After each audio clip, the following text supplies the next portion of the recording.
Hey everyone, I'm Professor Michael Grigelevich.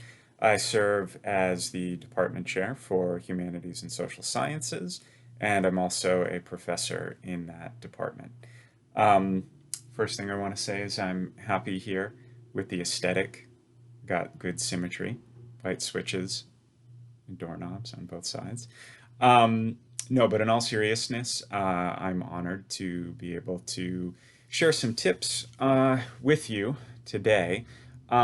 So I've got two. One is very quick and just has to do with mindset.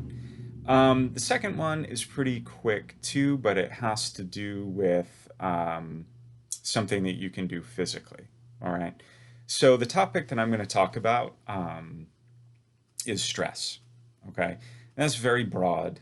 And I feel like a lot of times people who talk about stress and try to offer stress management sometimes seems like they maybe never have felt stress. Because sometimes I feel like some of those suggestions are things that can add more stress, right? Like go take a half-hour walk.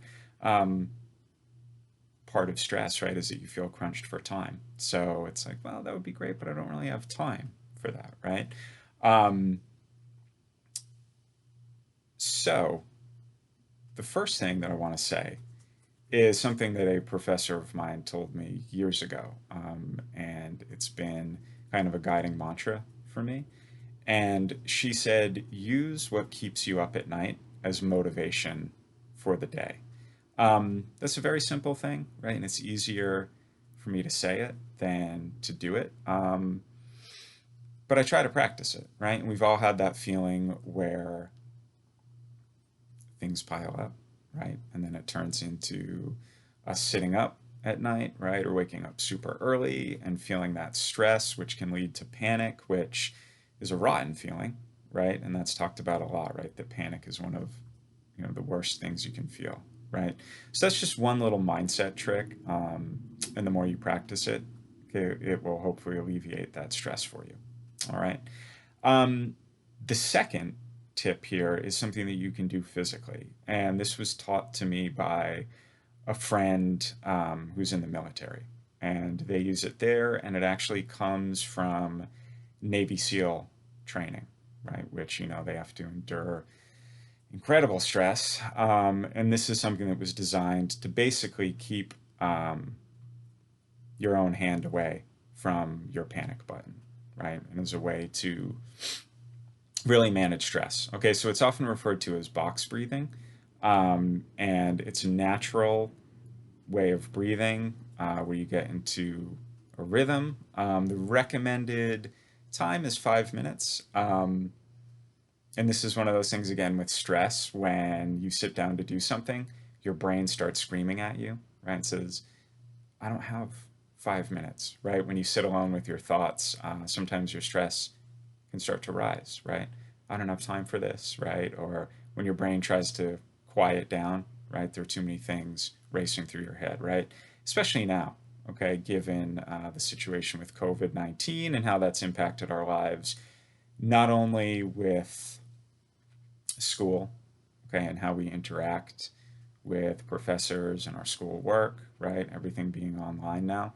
But I know a lot of people have lost jobs or have had to pick up more hours, have had added responsibilities with siblings, children, extended family, right? So it's a high stress time.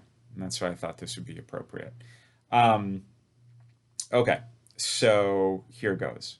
All right, first step is you want to exhale all the air from your lungs. So just a big breath, right, like that. Okay, just to clear things out. This works best if you're sitting straight up, right? So try to have the best posture that you can. So once your lungs are cleared, you're going to inhale through your nose. And they say 4 seconds, but it should be longer. Okay, so like a slow 4 seconds, right? So I recommend something like 1 and 2 and 3 and 4, right? So like this. And then you hold it for 4 seconds, right? And try to, this is kind of hard to describe, but try to almost like make like your chest elastic, right? To where you can feel the breath not trapped, right, but kind of buoyant, all right? So you hold it for 4 seconds, okay, the longer 4 seconds, right? The 1 and 2 and 3 and 4.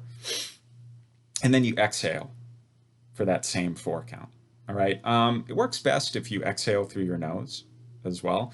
You can do it, just like that too. But it does work best through your nose. And after you exhale, you wait for that longer 4 count again before you inhale. All right. So again, the recommended time is 5 minutes. And as I said in the beginning, that may seem like a challenge, especially if you're not used to doing things like this. Like the first time I did it, I was like, I can't do this, right? Like I'm thinking about too many things. I don't have time to, sit here and do nothing. But the idea is, you spend those 5 minutes, and it pays off, right? It really does, because what you're doing is something physical, but it has a psychological response to. Okay, and there's science to back this up as well. Okay, so what it does to your brain, what it does, to your neurotransmitters, right? The chemicals in your brain that are involved in a lot of different things, sometimes just physical responses and reactions, okay? But also things like mood, anxiety levels, okay? All that stuff. So I'll just demonstrate very quickly, all right? Just one more time so you see the full thing, okay? So it's like this. Works best if you close your eyes too.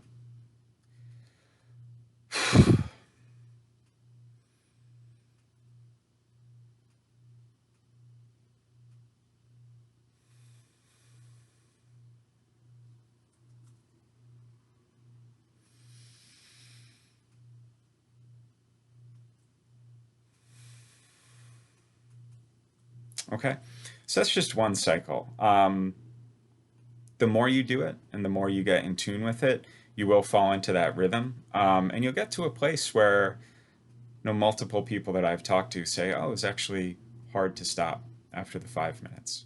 Okay, so again, these are just two quick tips. Okay, the first one, just to repeat, has to do with mindset.